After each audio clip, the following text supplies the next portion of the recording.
Assalamualaikum warahmatullahi wabarakatuh.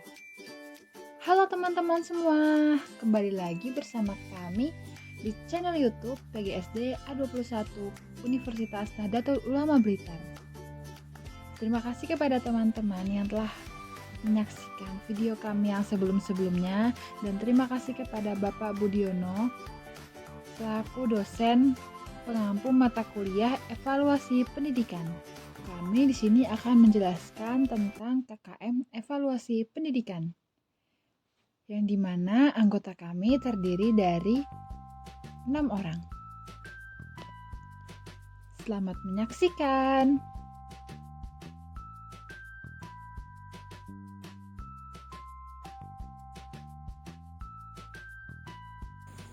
Materi yang pertama yaitu konsep dasar kriteria ketuntasan minimal. Menurut Prayitno, kriteria ketuntasan minimal atau KKM merupakan acuan untuk menetapkan seorang peserta didik atau siswa secara minimal memenuhi persyaratan atas materi pelajaran tertentu. Sedangkan menurut Kunandar, kriteria ketuntasan minimal adalah kriteria ketuntasan belajar atau KKB yang ditentukan oleh satuan pendidikan pada awal tahun pembelajaran dengan memperhatikan intake atau kemampuan rata-rata peserta didik, kompleksitas materi atau mengidentifikasi indikator sebagai penanda tercapainya kompetensi dasar dan kemampuan daya pendukung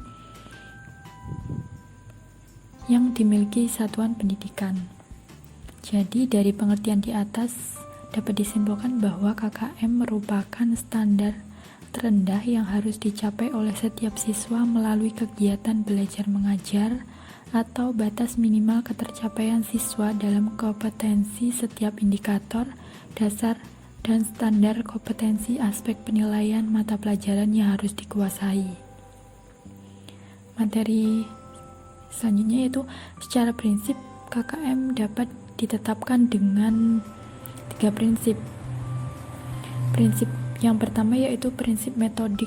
Secara metodik, KKM dapat ditetapkan secara kualitatif dan kuantitatif. Secara kualitatif dilakukan profesional judgment, yaitu pendidik yang memiliki kemampuan akademik dan pengalaman mengajar mata pelajaran. Secara kuantitatif, KKM ditetapkan berdasarkan rentang angka yang disepakati sesuai dengan penetapan kriteria yang telah ditentukan. Prinsip yang kedua yaitu prinsip ketuntasan belajar. Dalam analisis ketuntasan belajar dilakukan dengan mempertimbangkan kompleksitas daya dukung dan intake peserta didik. Prinsip yang terakhir yaitu prinsip holistik, bahwa dalam KKM mata pelajaran atau tema merupakan rata-rata KKM kompetensi inti. KKM kompetensi inti merupakan rata-rata KKM kompetensi dasar, dan KKM kompetensi dasar merupakan rata-rata KKM indikator kompetensi.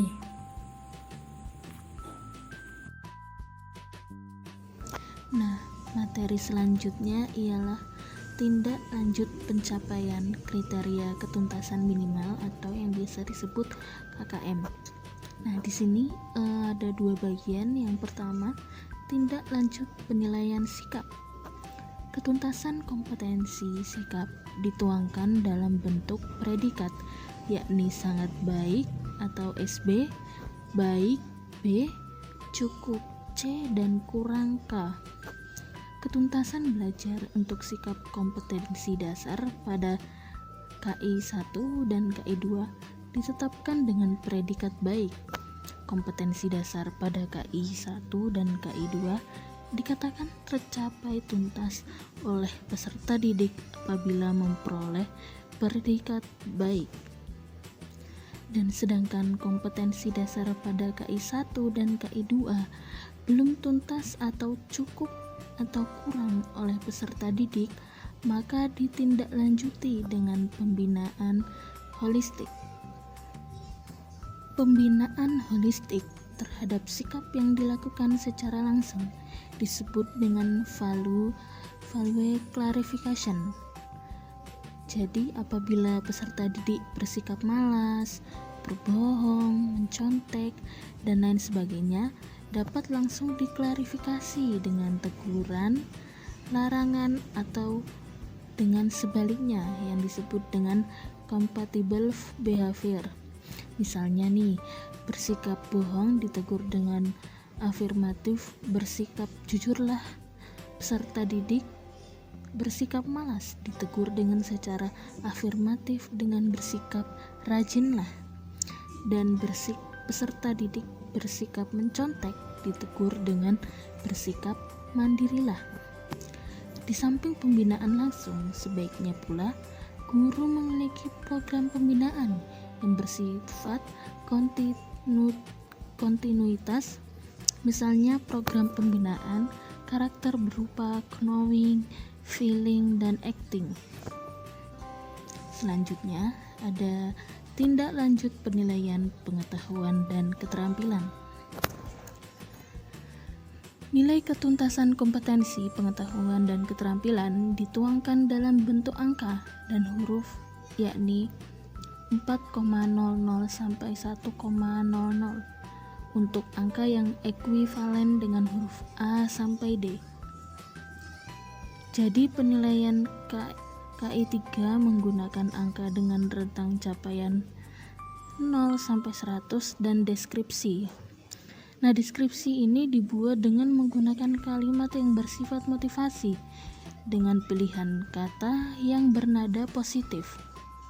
Deskripsi berisi beberapa pengetahuan yang sangat baik dan dikuasai oleh peserta didik. Ketuntasan belajar untuk pengetahuan ditetapkan dengan skor rata-rata 2,67, untuk keterampilan ditetapkan dengan capaian optimum 2,67. Selanjutnya di sini ada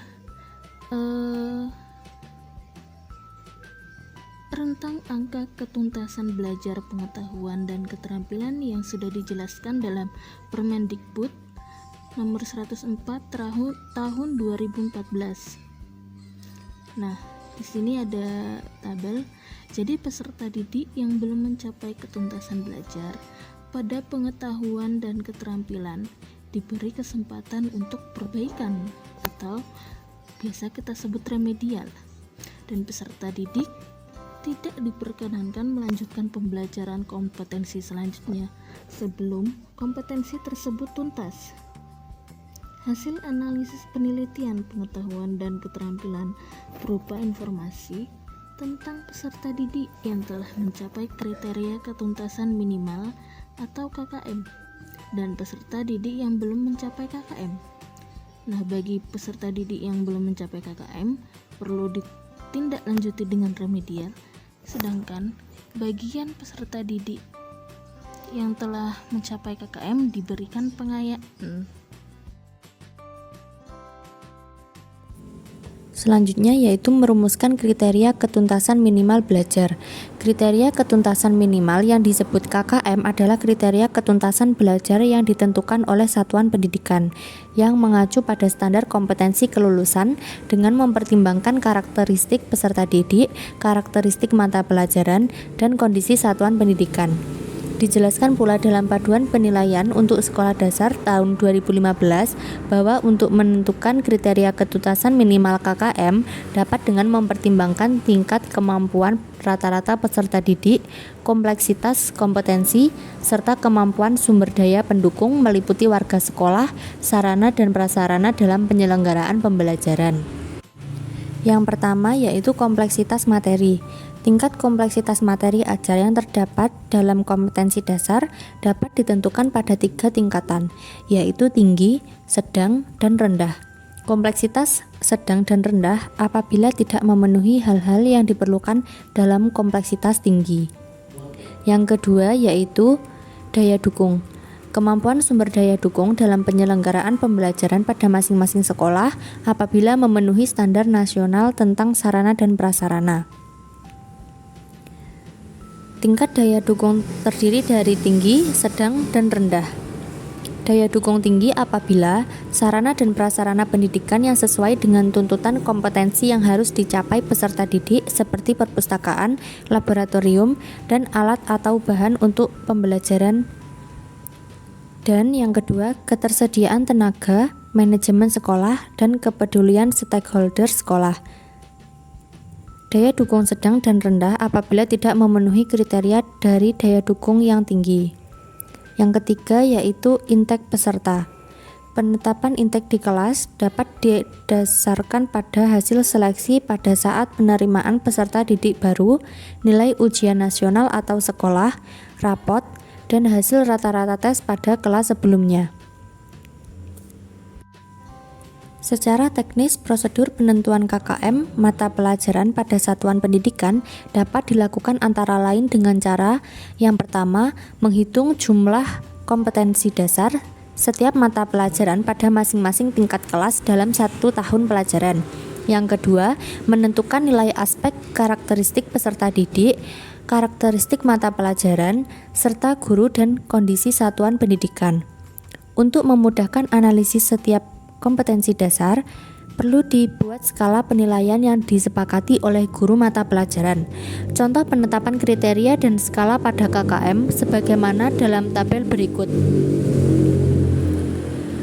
Jika kompetensi memiliki kriteria kompleksitas tinggi, daya dukung tinggi, dan intake peserta didik sedang, apabila dikonversi dalam angka menjadi 64, 85, dan 70, kompleksitas tinggi yaitu 64, daya dukung tinggi yaitu 85, dan intake peserta didik sedang adalah 70, dirata-ratakan menjadi 64 ditambah 85 ditambah 70, hasilnya 219 dibagi 3 sama dengan 73. Dengan demikian, KKM kompetensi tersebut adalah 73. Hal yang sama dapat dilakukan seperti dalam bentuk skala puluhan di atas, dapat pula dihitung dalam skala satuan sebagaimana terdapat dalam tabel di bawah ini. Jika kompetensi memiliki kriteria kompleksitas tinggi, daya dukung tinggi, dan intake peserta didik sedang, maka nilainya adalah 1 ditambah 3 ditambah 2 dikali 100, hasilnya 66,79.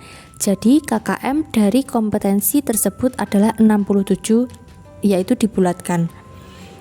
Berhasil tidaknya peserta didik mencapai kompetensi tidak dilakukan dengan cara membandingkan capaian seorang peserta didik dengan peserta atau kelompok yang lain, tapi dibandingkan dengan KKM yang telah ditetapkan.